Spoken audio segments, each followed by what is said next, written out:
Let's compare values in Excel with conditional formatting.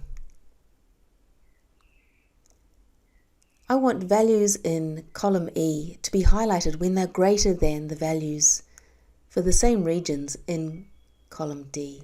I'll go to conditional formatting, highlight cells greater than. It says format cells that are greater than, and I'm going to point to D1. So the cell reference is $D$1. I'll use the F4 key here to change this cell reference because I want the column D to remain static, but I want the 1 to move down to 2, 3, 4, etc. So the reference is equal to $D1, and then click on OK. So we can see the results in column E. The cells are highlighted, but only when they're greater than the same value in column D. Let's try it again. So column D, I want the highlighting here.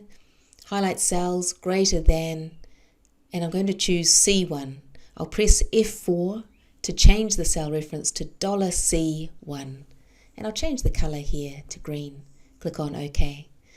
Great, so I can see that the green cells in 2022 are showing as higher values than the corresponding cells in 2021.